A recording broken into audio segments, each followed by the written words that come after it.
천국 보좌로 들어가는 삶. 요한계시록 15장 5절에서 8절 말씀.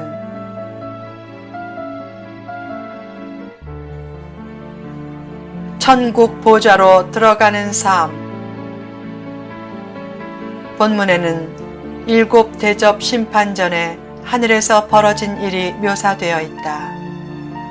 본문 5절에 언급된 증거 장막의 성전은 하나님이 계신 보좌를 뜻한다. 그 성전에서 7 재앙을 가진 7 천사가 빛난 세마포 옷과 가슴에 금띠를 한 제사장의 옷을 입고 나온다. 그리고 하나님의 보좌를 둘러싼 네 생물 중의 하나가 7 천사에게 하나님의 진노가 가득히 담긴 금 대접 7을 각각 주자 하나님의 영광과 능력으로 성전의 연기가 가득 차서 그 7 재앙이 마칠 때까지 하나님의 보좌로 들어갈 수 있는 사람이 없었다. 천국 보좌로 들어가려면 어떤 삶이 필요한가?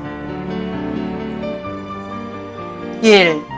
교회 중심적인 삶.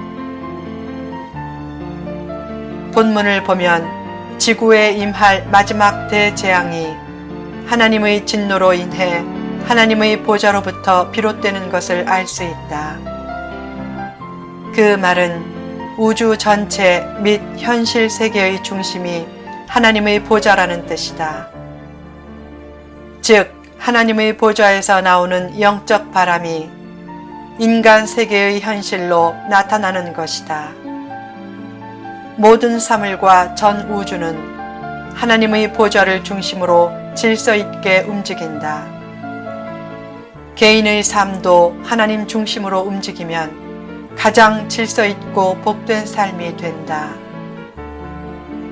태초 이래로 하나님의 마음에 가장 큰 상처를 입힌 사건이 있었다. 그것은 한때 가장 사랑했던 천사의 반역으로 인한 상처였다. 그래서 하나님이 지금도 가장 싫어하시는 것이 바로 질서를 뒤엎는 것이다. 무질서는 가장 사탄적인 삶이다. 질서를 존중할 줄 모르고 깨뜨리는 것을 좋아하는 교만한 마음은 모든 패망의 근원이다. 가장 저주받은 삶은 질서를 무시하는 삶이고 가장 복된 삶은 질서를 존중하는 삶이다. 질서를 존중하는 삶을 위해 가장 필요한 것이 교회 중심적인 삶이다. 삶과 가치관에 혼란을 느낄 때마다 삶을 교회 중심적인 삶으로 재편하라. 그러면 어느덧 삶의 질서가 회복되고 그 질서를 통해 하나님의 축복도 준비된다. 교회 중심적인 삶은 인생을 가장 복되고 안정적으로 이끄는 기초석과 같다. 특히 구원받은 성도에게 교회 중심적인 삶처럼 복된 삶은 없다. 교회는 하나님을 만나고 하나님의 음성을 듣고 하나님의 은혜를 공급받는 축복의 샘터다. 교회는 지친 입술에서 미소를 짓게 하고 메마른 가슴에 인정이 꽃피게 하고 피곤한 발걸음을 가볍게 한다. 요즘 교회가 비난의 대상이 되기도 하지만 교회가 바르다면 교회만큼 복된 곳은 없다. 교회는 악의와 죄악과 탈선이 최소화되는 곳이다. 교회는 의를 추구하는 사람들의 선한 열정과 천국 소망을 통해 복의 향기가 발산되는 곳이다. 결국 교회를 잘 섬기면 경제적인 축복의 가능성도 커진다. 우리나라가 과거에 비해 비교적 잘 살게 된 것은 6.25 전쟁 이후에 하나님 중심적인 삶이 큰 역할을 했다. 1917년 러시아에서 교회의 문이 닫히자 그 후 러시아는 빈국으로 전락했다.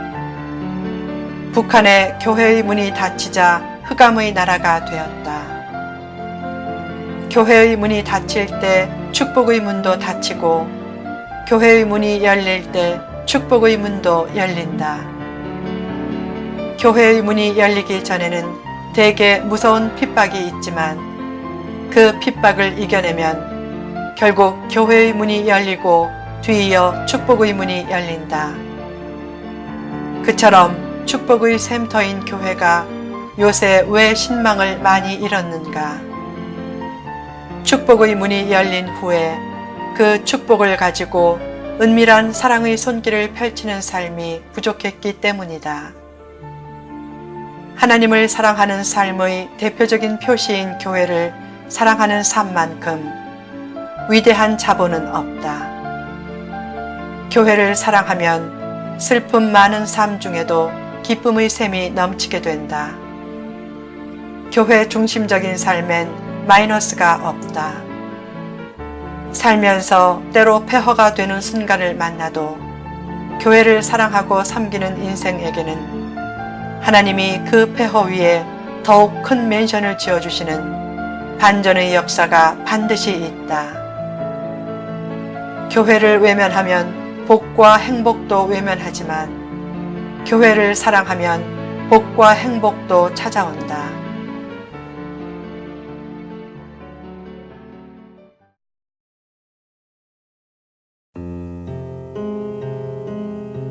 이 보혈로 씻음 받은 삶. 하늘에 있는 증거 장막의 성전인 하나님의 보좌에서 어떤 일이 생겼는가? 성전의 연기가 가득 찼다. 그 연기는 하나님의 임재가 충만한 상태를 묘사하는데 그 연기 때문에 성전에 능히 들어갈 자가 없다고 했다. 그래서 7 천사의 7 재앙이 끝나기 전까지는 아무도 성전에 능히 들어갈 수 없었다. 그 말은 역설적으로 7 재앙이 끝나면 성전에 들어갈 수 있다는 말이다. 결국 7 재앙은 사람을 멸절하기 위한 재앙이 아니라 사람들을 선별해서 하나님의 보좌로 드리기 위한 재앙이다. 성도에게 하나님의 재앙은 멸절 수단이 아닌 선별 수단이다. 성도의 개인 삶에서도 하나님의 재앙은 비슷한 의미를 가진다.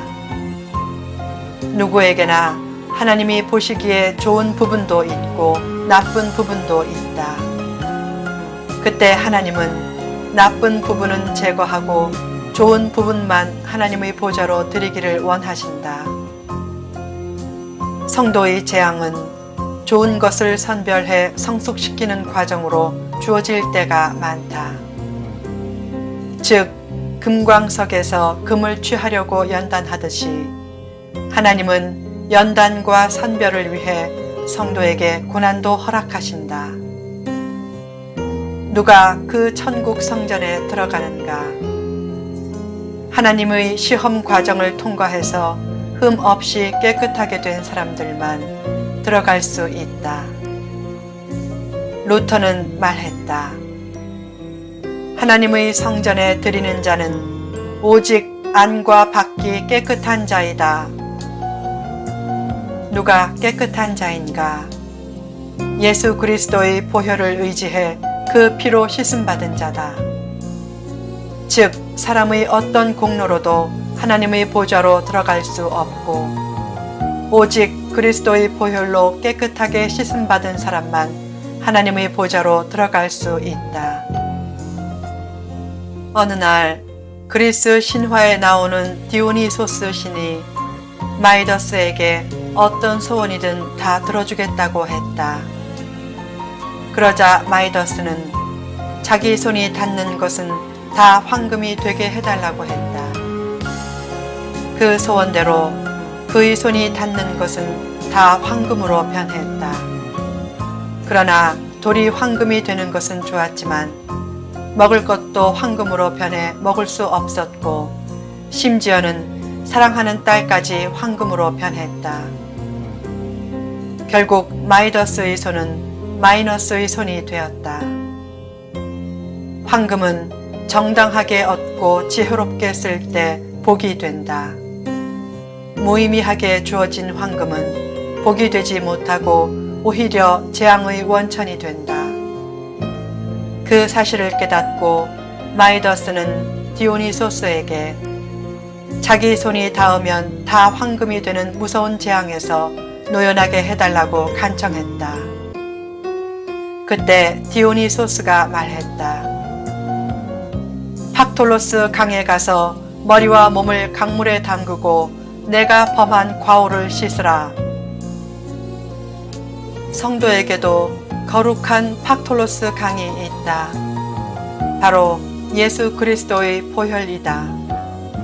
결국 그리스도의 보혈로 깨끗하게 변화된 사람이 천국 보좌의 주인공이 될 수 있고, 그런 사람을 통해 세상도 변화된다.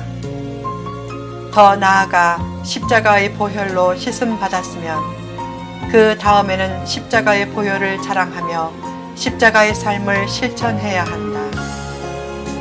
십자가를 기쁘게 질 때 평안의 능력이 생기고 그 능력으로 세상을 변화시키며 살 수 있다. 임종할 때 성도가 가장 고뇌하는 것은 하나님 앞에 어떠한 모습으로 설 것인가 하는 문제 때문이다. 그때 불안과 고뇌에 빠진 사람에게 해줄 말은 이런 말이다. 성도님, 예수님이 성도님을 위해 십자가에 돌아가셨습니다. 그 말을 들으면 되게 마음이 편안해진다. 지금도 마찬가지다. 예수님이 우리를 위해 십자가를 지셨다고 생각하면 온갖 두려움이 사라지고 마음이 편안해지는 것을 느낀다. 예수님이 나를 위해 십자가를 지셨다는 생각만 해도 마음에 평안이 생기는데, 만약 내가 예수님처럼 십자가의 헌신을 하며 살면 얼마나 큰 힘과 위로가 생기겠는가. 성도에게는 십자가밖에 자랑할 것이 별로 없다. 십자가 외에 다른 것을 자랑하면 능력 있는 삶이 펼쳐지기 힘들다. 세상 자랑이 많은 사람은 대개 사랑이 없는 사람이다. 다만 자랑할 것이 한 가지 있다. 그것은 바로 십자가다. 십자가를 자랑하면 모든 세상 자랑이 인식 속에서 사라진다. 십자가 안에서 늘 겸손함을 잃지 말라.